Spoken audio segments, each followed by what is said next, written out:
आखिर महाभारत के योद्धाओं की उम्र क्या थी? आप देख रहे हैं मिस्टीरियस सिंधु। तो चलिए अब करते हैं ज्ञान की बात। वीडियो में आगे बढ़ने से पहले हमारे चैनल को सब्सक्राइब अवश्य करिए और बेल आइकन जरूर दबाएं।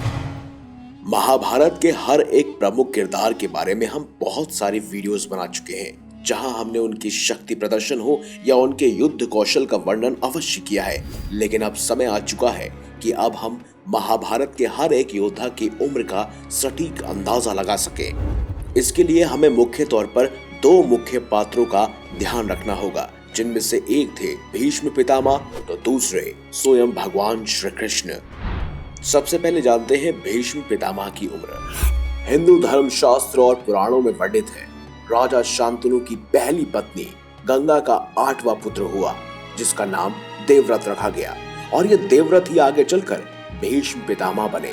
जब देवव्रत की उम्र विवाह लायक हुई, तब उनके वृद्ध पिता यानी कि शांतनु ने युवा सत्यवती से विवाह किया था। हम मान लेते हैं कि उस समय देवव्रत की उम्र 22 वर्ष रही होगी, मतलब शांतनु के दूसरे विवाह के समय भीष्म पितामह 22 साल के थे। इसके बाद शांतनु के सत्यवती से 2 पुत्र हुए, चित्रागत और विचित्रवीर्य। बालपन में ही राजा शांतनु का देहांत हो गया। तब भीष्म पितामह ने अपनी प्रतिज्ञा के अनुसार अपने सौतेले भाई चित्रागत को राज्य गद्दी पर बिठाकर शासन किया और जब चित्रागत बड़ा हुआ तो उसे ही राज्यभार सौंप दिया गया। उस वक्त निश्चित ही चित्रागत की उम्र 20 वर्ष रही होगी। आंकड़ों को सही से देखा जाए तो चित्रागत के जन्म से पूर्व भीष्म की आयु 22 वर्ष थी। इस हिसाब से उसके बड़े होने पर भीष्म की आयु संभवतः 42 वर्ष रही होगी। चित्रागत के राज्य गद्दी पर बैठने के बाद उसने लगभग 8 वर्षों तक शासन किया, परंतु गंधर्व राज के साथ हुए युद्ध में वो मारा गया। मतलब 42 में 8 वर्ष और जोड़ दिए जाए तो उस समय भीष्म की आयु 50 वर्ष के आसपास रही होगी। चित्रागत के बाद भीष्म ने विचित्रवीर्य को गद्दी पर बिठाया, जो अभी भी इस भार को संभालने के लायक नहीं था और वो यौवन दशा को भी प्राप्त नहीं हुआ था। इसीलिए लगभग 5 वर्ष के बाद विचित्रवीर्य के जवान होने पर उसका विवाह काशी राज की 2 पुत्रियों अंबिका और अंबालिका से हुआ। अर्थात चित्रागत की 28 वर्ष में मृत्यु के 5 वर्ष बाद विचित्रवीर्य ने राजगद्दी का भार संभाला। अर्थात उस समय भीष्म पितामह की आयु 55 वर्ष रही होगी। अब विवाह होने के पश्चात विचित्रवीर्य 7वें वर्ष क्षय रोग से बीमार हो गया और 8 वर्ष के अंदर स्वर्ग सिधार गया। इस हिसाब से भीष्म पितामह की आयु उस वक्त 63 वर्ष रही होगी। अब जब भीष्म पितामह ने अपने दोनों सौतेले भाइयों चित्रागत और विचित्रवीर्य को खो दिया, तब भीष्म इस दुविधा में घिर गए कि अब वो राज्य किसको सौंपेंगे। तब सत्यवती ने अपने वंश को बचाए रखने के लिए भीष्म से अंबिका और अंबालिका के साथ नियोग कर पुत्र प्राप्त करने के लिए कहा, लेकिन भीष्म ने तो आजीवन ब्रह्मचर्य की प्रतिज्ञा ले रखी थी। बहुत मनाने पर भी भीष्म नहीं माने।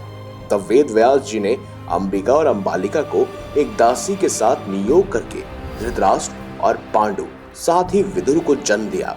इनके जन्म के समय भीष्म पितामह की आयु 65 वर्ष हो चुकी थी।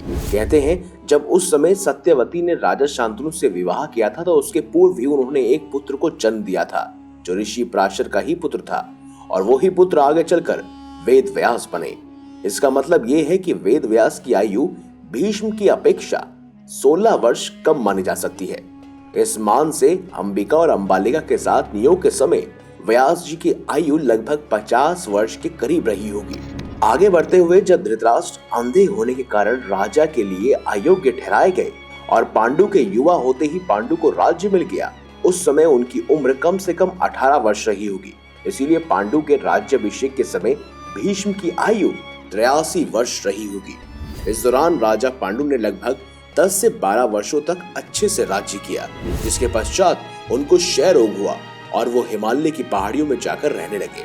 ऐसे में धृतराष्ट्र को राज्य गद्दी मिल गई। आंकड़े देखें तो उस समय भीष्म की आयु लगभग 95 वर्ष हो गई होगी। इसके पश्चात 4-5 वर्षों की अवधि में युधिष्ठिर और दुर्योधन आदियों ने जन्म लिया। अब पांडव हो या कौरव हो, इन सभी की आयु को जांचने के लिए हमें भगवान श्री कृष्ण की सटीक आयु का वर्णन करना होगा। कहते हैं जब महाभारत का युद्ध चल रहा था तब उस समय में भगवान श्री कृष्ण की आयु 89 वर्ष थी। और कहते हैं जब पांडव महाभारत का युद्ध जीत गए तब उसके 36 वर्ष बाद स्वयं भगवान श्री कृष्ण ने अपना देह त्यागा था, यानी कि वो 125 वर्ष तक जीवित रहे। लेकिन महाभारत की बात की जाए तो उस समय में उनकी उम्र 89 वर्ष थी। कहते हैं कि अर्जुन और भगवान श्री कृष्ण एक ही उम्र के हमदराज थे, यानी कि अर्जुन की भी उम्र 89 वर्ष रही होगी। साथ ही हर पांडव में एक वर्ष का अंतराल था। इस हिसाब से देखा जाए तो भीम, अर्जुन और साथ ही भगवान श्री कृष्ण से उम्र में 1 साल बड़े थे, यानी उनकी उम्र हुई 90 वर्ष। वहीं युधिष्ठिर स्वयं भीम से भी 1 साल बड़े थे, जहां उनकी उम्र हुई 91।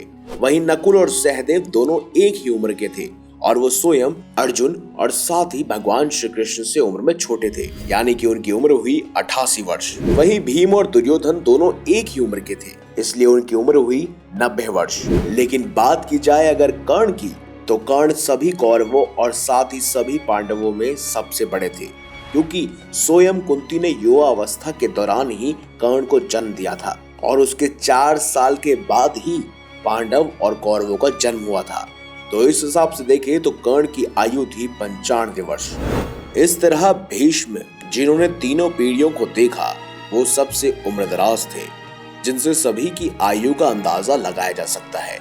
वहीं स्वयं पांडवों और कौरवों की आयु का अंदाजा लगाने के लिए भगवान श्री कृष्ण की सहायता की आवश्यकता अवश्य पड़ेगी। दोस्तों, इसमें आप ही क्या राय है कमेंट बॉक्स में हमें जरूर बताएं। अगर वीडियो आपको अच्छी लगी है तो लाइक करें, हमारे चैनल को सब्सक्राइब करें और ज्यादा से ज्यादा शेयर भी करें। मिलेंगे अगली बार एक नई खास वीडियो के साथ। अब तक देखते रहिए संपूर्ण ज्ञान का केंद्र बिंदु मिस्टीरियस हिंदू।